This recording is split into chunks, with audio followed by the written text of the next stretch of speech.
Nay, papasok na po kami. O sige nak, ingat kayo. Nay, baon po namin. Oh, ayun tatay nyo. Diyan kayo humingi ng baon. Sige po, Nay. Tay! Tay! Tay! Tay! Nak, Tay, baon po namin. papasok na ba kayo? Nak, wala namang pera dito eh.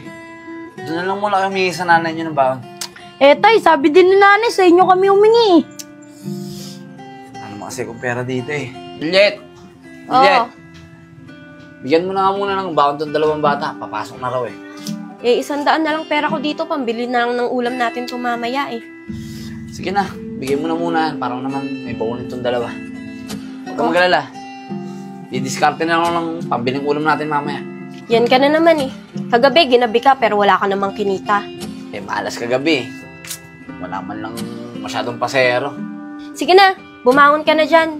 Magbiyahe ka na, tapos hatid mo na rin tong mga bata. Sige na.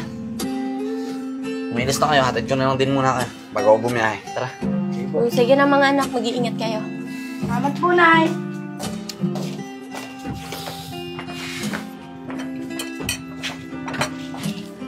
Mga anak, nanig kayo sa akin ha.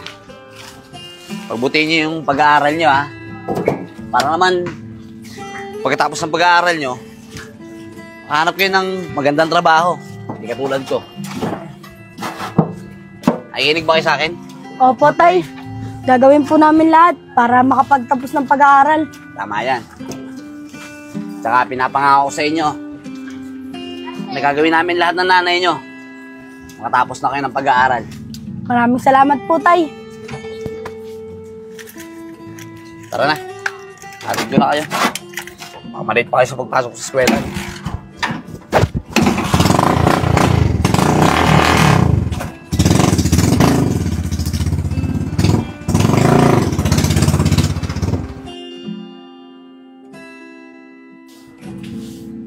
Ano ba yan?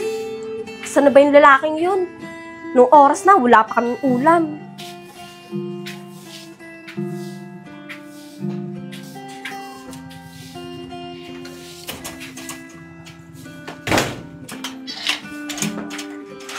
Oh, buti naman dumating ka na.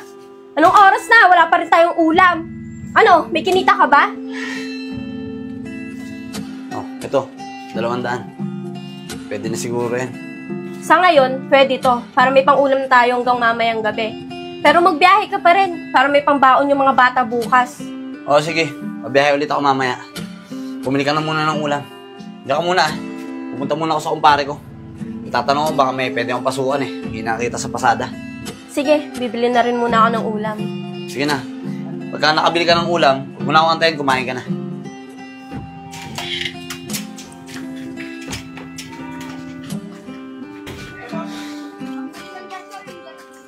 Oh, tama-tama. Andito si Paring Isko. Hindi na ako pupunta sa bahay nila. Paring Isko! Uy, pare. Napatambay ka ata. Wala ka bang biyahe? Meron pare. Kaya lang, nanginan ng pasada ngayon eh. Pare, baka naman may alam ka na pwede kong pasukan. Kailangan ko kasi ng pera ngayon eh. Para may extra income kumbaga. Ay pre, wala eh. Nakatapos ko lang dun sa pinasukan ko na trabaho. Pero huwag kang magalala. Pag meron, sasabihan kita kagad. Salamat Isko ah. Mahirap kasi ngayon eh. Kung may asa ko lang sa pamamasada ng tricycle yung panggastos namin sa araw-araw. Kaya kailangan ko talaga ng extra income pare. Sa bagay Nad. Kahit magdoble kahit tayo ngayon, kulang pa rin. Sa mahal ba naman ng bilihin eh. Kaya kailangan, magtipid tayo. Alam mo ba pre? Lahat na nga ng klase ng pagtitipid nagawa ko na eh. Kaso pre, kulang pa rin talaga yung kinikita ko para sa pambudget namin ng pamilya ko. Ramdam kita Nad. Nararanasan ko din yan. Pero laban lang. Ang importante, lumalaban tayo ng patas. Kaya nga pre. Nay! Nay, dito na po kami. Oh, mga anak, nandyan na pala kayo. Kumain na kayo, nakapagluto na ako ng ulam. Sige po, Nay. Ano po? Nay, may babayaran po pala kami. Graduation fee. Kaya nga po, Nay. pag di daw po kami nakabayad, baka hindi po kami makagraduate. Ganun ba mga anak? Sige, iyaan nyo. Sabihin ko sa tatay nyo, gawa ng paraan yung pambayad nyo sa graduation fee nyo. Tsaka baka tumanggap na rin ako ng labada para naman matulungan ko yung tatay nyo kumita ng pera. Sige po, Nay. Maraming salamat po. Paano po, Nay? Kain po muna kami, ah. Sige mga anak, kumain na muna kayo. Tara, kuya. Sige, tara. O paano, pre? Basta sabihan mo ako pag kami papasukan tayong trabaho, ah. Sige pre, walang problema. O, sige na, uwi na muna ako. Nagugutom na ako, eh. Sige pre. Ay Nad, sabay na ako sa'yo. O, Uwi na din ako eh. Tara, tara. Tara.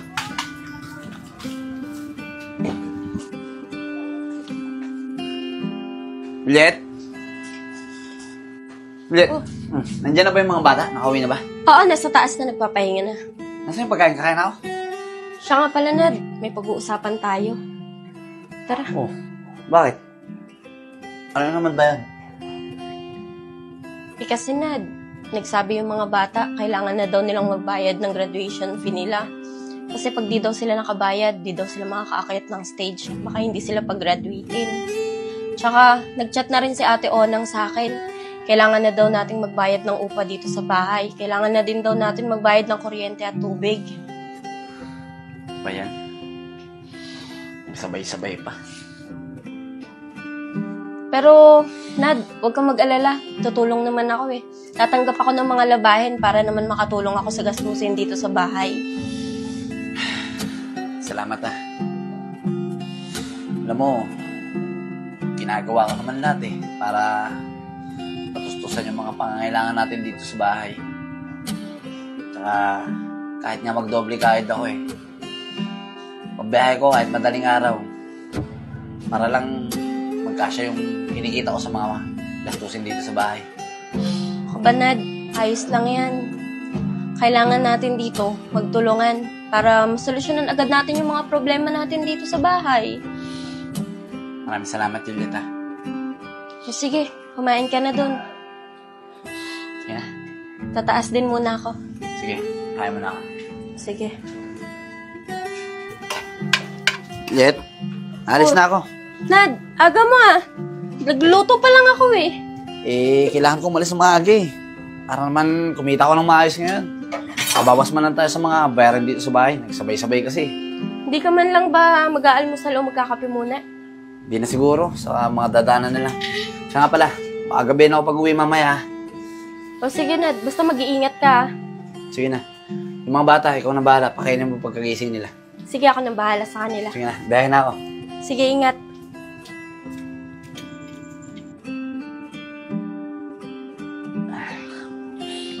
Ba yan? Umal naman ang biyahe ngayon. Anong oras na? Pero 100 pa lang ang kinikita ko. Ano yung gagawin ko na ito? Kailan naman kailangan ko ng pera, tsaka naman ganito. Walang diskarte gagawin ko. Oo, sige na. Dadaan ako doon sa isang store natin bago ako umuwi. Dumaan lang ako dito sa Dali. Binili ko lang yung pinapabili mo. O, sige na. Bye. Ay, boss. Tricycle po. Ay, sige boss, saan po ba kayo? Sa Angono lang po. Sige boss, tara, sakay po.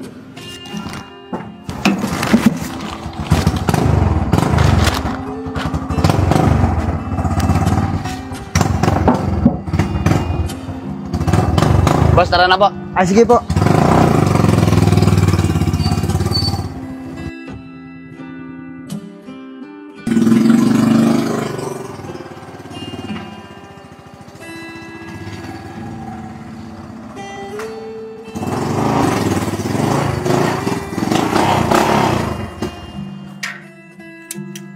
Puman ngayon maghapon ah. 1, 2, 3, 4. 480. Ano ba yan? Wala pang 500 to kinita ko. Bahala na. Bawi na lang ulit sa biyahe bukas.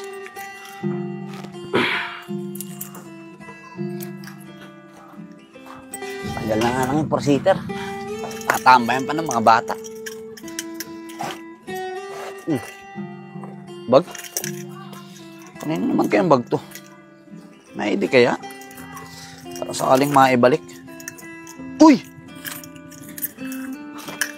Ang daming pera nito ah! Ayos! Kailangan ng pamilya ko to. Kaya lang, baka kailangan to ng may-ari. May ID kaya? Oh, may ID.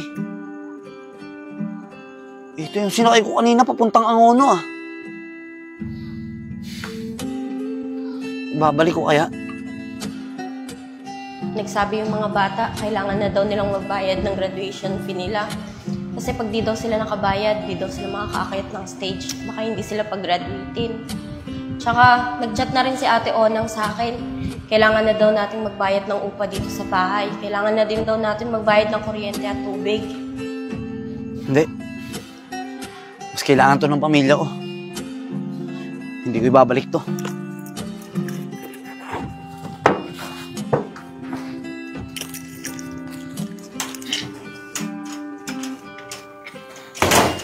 Oh, andyan ka na pala. Ano, kumita ka ba? Ito lang kinita ko eh. Kulang-kulang 500 lang. Wala. May na talaga pasada eh. Ikaw mag-alala. Bukas, aagahan ko na lang ulit ang pasada. Siya nga pala, bukas mag-uumpisa na rin ako maglaba kay Ate Erica. Sige, ikaw bahala. Akit na muna ako. Gusto ko na magpahinga eh. Napagod ako. Sige.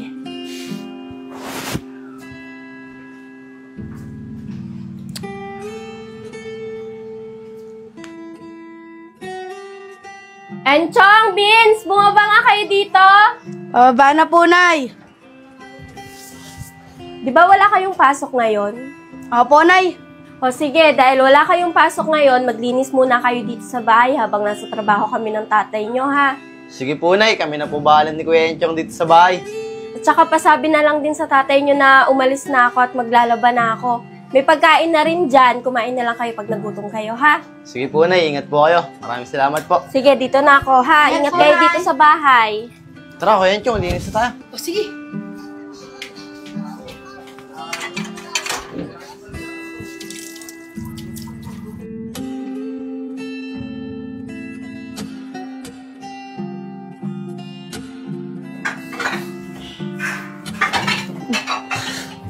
Ay, tay, gising na po pala kayo. Umalis na po pala si nanay. Oh, saan daw pupunta nanay mo? Eh, tay, sabi ni nanay, maglalabada daw muna po siya eh. Oo nga pala. Sinabi nga pala sa nanay mo na maglalabada siya ngayong araw. Eh, tay, ang ganda niyang bag mo ah. Saan galing yan? Ah, ito. Binigay nung kumpare ko sa akin kahapon. Sige na, tuloy mo na muna yung ginagawa mo. Sige po, tay.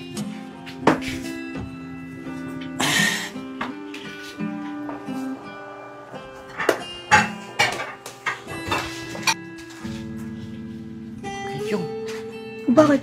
mamaya na lang kaya natin tuloy ito. Labas muna tayo. Sige, papaalam lang ako kay tatay. Sige. Tay, papaalam lang po sana ako eh. Alis lang po sana kami, lalabas lang po. O sige, bahala kayo. Basta, tuloy nyo yun mamaya. Para mamaya, pagdating ng nanay nyo, malinis itong bahay. Opo, tay, kami po bahala. Salamat po. Sige, sige, ingat kayo. Tara na, Kuya Enchong. Salamat po, Tay.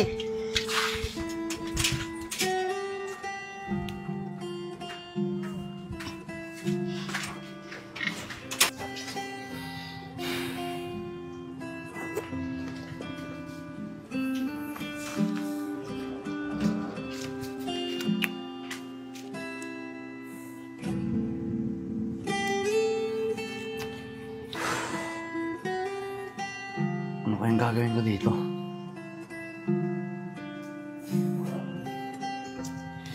Kung gagastusin ko naman to,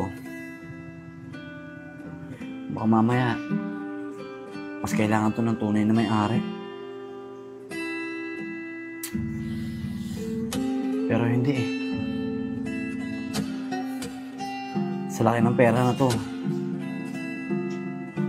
malaki rin ang may tutulong nito para sa pamilya ko.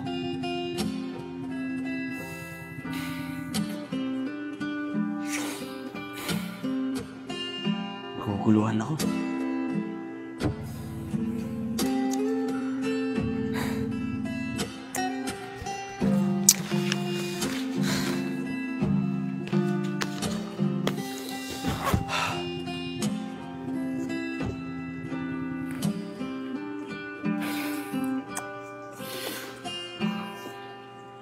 Hirap naman ng ganitong sitwasyon.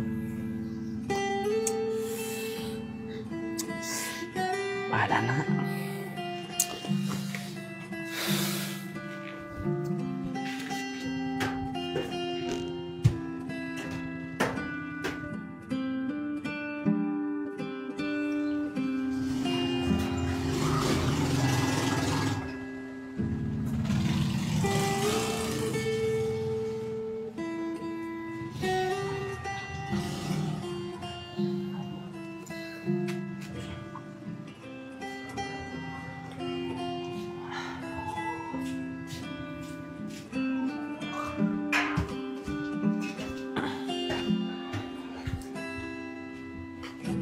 Hoy, Nad, bakit hindi ka bumiyahe kahapon?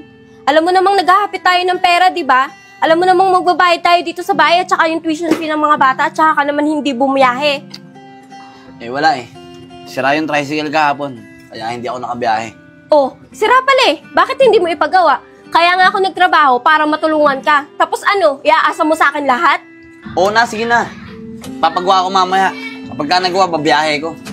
Siguraduhin mo magbabiyahe ka mamaya ah. At kailangan ng mga bata ng pambaon bukas. Sige na, papasok na ako. Dami pa akong lalaban. Ingat ka.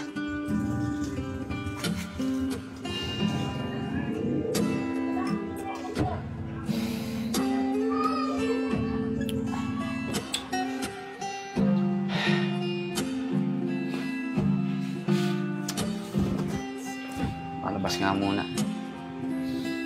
Baka sakaling makapag-isip ako ng maayos.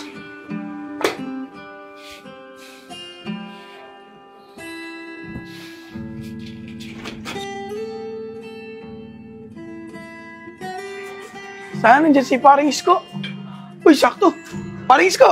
Uy, parang Nico. Napasyal ka ata dito. Bakit? Paring Isko, tatanong ko sana kung may ginagawa ka. Papasok sana kita sa trabaho ko eh. Ano bang trabaho yan? Construction worker. Gusto mo ba? Sige paring Nico. Tamang-tama, wala naman akong ginagawa eh. Yun. Kaya lang, Isko. Walang tayo ng isa eh. Ay, si paring Enad. Naghahanap ng trabaho yun. Tara, punta natin. O sige, tara. Tara. Tao po. Enad. Tao po. Uy, PS ko kay Nico. Kaya pala yan. Bakit po? Vince, yung tatay mo. Ah, wala po dito eh. Pagkagising po namin, wala na dito. Baka po bumiyahe. Aga naman, Vince. Pakisabi na lang sa tatay mo pag umuwi. Hinahanap namin dalawa ni Nico. Ipapasok kasi namin siya sa trabaho. Ah, sige po kay Nico. Wala pong problema. Sige, Vince. Dito na kami. Sige po. Salamat. Tara.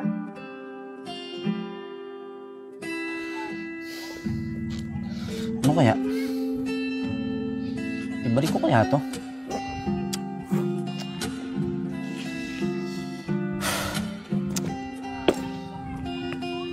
Naguguluhan talaga ako. Pero hindi. Hindi ko naman kasalanan na napunta sa akin tong perang to eh. Kasalanan to nung may-ari. Kasi di naman mapupunta talaga sa akin to kundi dahil sa kapabayaan niya eh. Tsaka isa pa, siguro talagang tinadhana na lang na mapunta sa akin itong pera na to. Kasi alam naman ng Diyos na talagang kailangan ko ng pera para sa pamilya ko.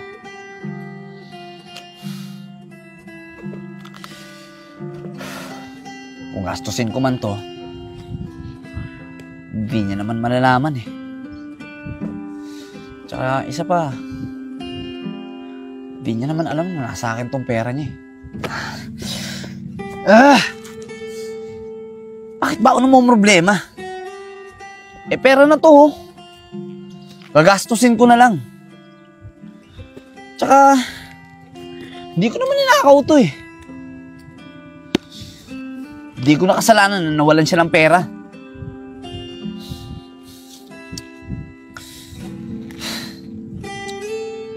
Buo na addition ko.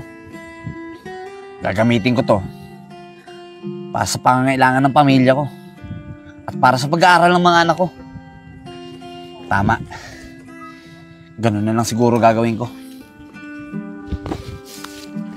Hindi ko ibabalik to.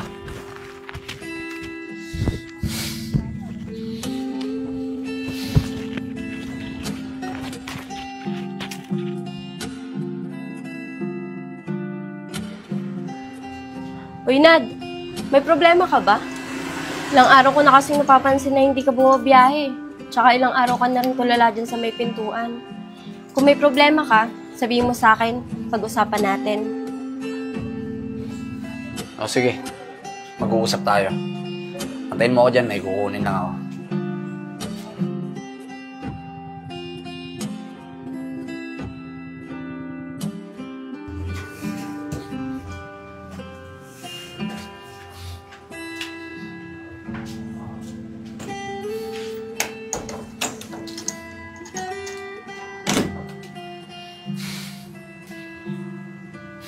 Oh, Oh, anong gagawin ko dito? sige. Buksan mo yung bag. Uy, Nad! Ang daming pera nito ah! Saan galing to? Naiwan yan sa tricycle ko. Nung pasayero ko nung isang gabi pa. Dami. Gusto ko sana, umalis na tayo sa lugar na to. Mamuhay tayo ng maayos. Gamit yung pera na yan. Kaya sige na. Tawagin mo na yung mga anak mo. Magsikilos na kayo para makalis na tayo.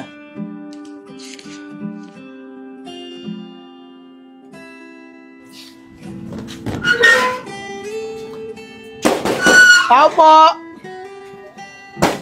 Enad! Enad! Tao po! Isko, wala naman sumasagot eh. Baka walang tao dyan. Baka umalis sila. Tara, balik na tayo bukas. Tara. Tara, Isko. Baka dito na si Enad. Enad! Nad! Enad! Enad! Apo! Isko, mukhang wala pa rin sila Enad eh. Try natin ulit balikan bukas. Tara. Sarado mo, Nico. Nico, sana nandun na si Enad. Oo nga eh. Para masabihan agad natin siya at makapasok na siya sa trabaho. Kaya nga eh. Tara. Dad! Ay! Nico! For rent na yung bahay nila. Mukhang hindi na dito sila nakatira. Kaya nga eh. Di man lang nagpaalam sa atin. Tara na, Isko. Tara.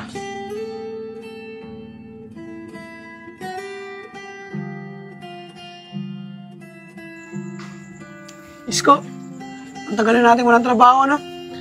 Ang dami ko ng utang. Kaya nga, Nico eh. Ako nga rin eh. Ang dami ko ng utang. Tapos, yung bills ng kuryente namin, hindi ko mabayaran. Uy, mga pare! Kamusta tayo? Nad! Ikaw ang kamusta? Ang tagal mo nawala eh. Dad, anong nangyari sa'yo? May nagawa ka bang hindi maganda? Kaya ka nagtago? Pasensya na kayo mga tol ha. Kung hindi ako nakapagpaalam sa inyo. Totoo kasi niyan, may nagawa talaga ako maganda. Kaya bigla ako nawala. Magandang nagawa? Anong ibig mong sabihin? Ganito kasi yan mga tol. Sige, buksan mo yung bag. Uy, Nad! Ang daming pera nito ah! Saan galing to? Naiwan yan sa tricycle ko. Nung pasayero ko nung isang gabi pa. Dami. Gusto ko sana, umalis na tayo sa lugar na to. Mamuhay tayo ng maayos. Gamit yung pera na yan. Kaya sige na. Tawagin mo na yung mga anak mo. Magsikilos na kayo para makalis na tayo. Ang laking pera nito, Nad. Malaki rin maitutulong nito sa buhay natin. Pero, Nad, okay lang na mahirap tayo. Okay lang din na marami tayong utang. Ang importante, lumalaban tayo ng patas. Sigurado ko, pinaghirapan to ng may-ari. Kaya dapat, ibalik natin to sa kanya. Tama ka nga, Juliet. Nang dahil sa sinabi mo, natauhan ako. Dapat pala, lumaban tayo ng patas. Aminin ko, nasilaw ako sa laki ng pera na yan. Kasi hinangad ko rin na maging sa atin yan. Pero mali eh. Dapat pala, maging tapat tayo at lumaban tayo ng patas. Huwag nating akinin yung mga bagay na hindi naman sa atin. At hindi naman natin pinaghirapan. Tama ka dyan, Nad. Kaya ang mabuti pa, samahan mo ako at ibalik natin to sa may-ari. Sige, Juliet. Asan ba yung cellphone mo? Nakita ko kasi may ID dyan sa loob ng bag na yan eh. At nakita ko na may contact number doon. tawagan natin para may balik natin yung pera na yan. Sige, teka lang. Kukunin ko. Ito yung cellphone na do. O sige, tawagan natin.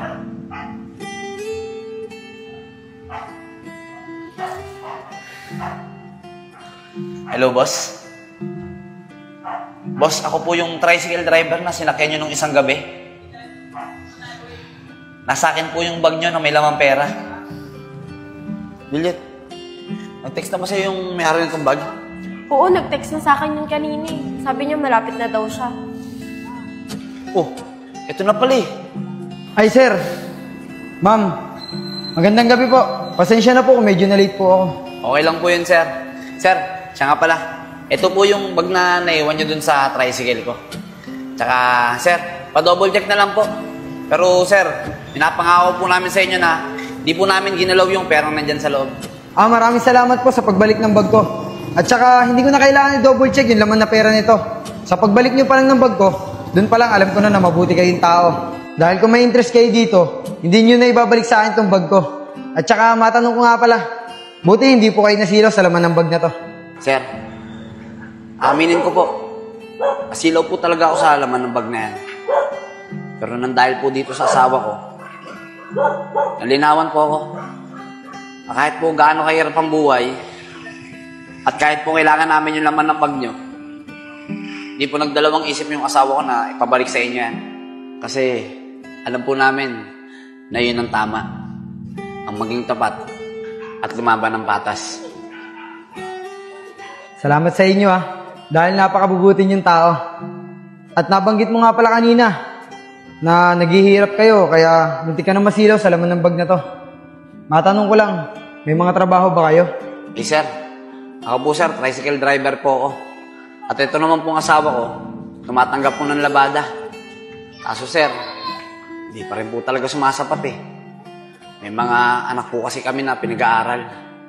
At nangungupahan din po kami. Ganun ba? Dahil mabubuting tao naman kayo at lumalabang kayo ng patas, meron sana akong iaalok sa inyo. Yun ay kung gusto nyo lang. Meron kasi akong tinayong negosyo doon sa probinsya. Ang gusto ko sana, kayo ang humawak na negosyo ko doon. At kung pinoproblema nyo naman yung tirahan nyo at yung pag-aaral ng mga anak nyo, wag na kayong mag-alala. Ako nang bahala doon. Yun ay kung tatanggapin nyo yung inaalok ko sa inyo. Ano? Gusto nyo ba? Opo, sir. Gusto po namin. Tsaka sir, napangako po namin na magiging tapat po kami sa inyo at lalaban po kami ng patas. Opo, sir. At hindi po namin sisirain yung tiwalang binigay nyo. Maraming salamat po talaga. Maraming salamat po, sir. Bumabawi lang ako sa inyo. Dahil sa pagiging tapat at mabuting yung tao. Salamat po sir. Salamat po talaga, sir. Maraming salamat din sa inyo. At ayun na nga ang nangyari mga tol. Ang galing nyo naman, Nad. Napakabuti kasi ng ginawa niyo eh. Kaya kabutihan din yung binalik sa inyo. Kaya nga mga tol eh. At ang dahil doon, nagsilbing aral na rin sa akin na dapat pala maging tapat tayo at lumaban tayo ng patas. Nang sa ganon, mas marami pa yung dumating na blessing sa atin. Tsaka siya nga pala, kaya pala ako naparito para kayo naman yung tulungan ko. Talaga, Nad? Tutulungan mo kami? Oo mga tol, may minamanage kasi kong restaurant sa probinsya at kailangan ko ng tao. Naisip ko kayo. Kaya ngayon, ako naman yung babawi sa inyo. Sumama kayo sa akin mga tol. Pinapangako sa inyo na malaki yung sasahurin nyo doon. Ano, kasama ba kayo? Siyempre naman, Nad. Kasama kami. Maraming salamat, Nad.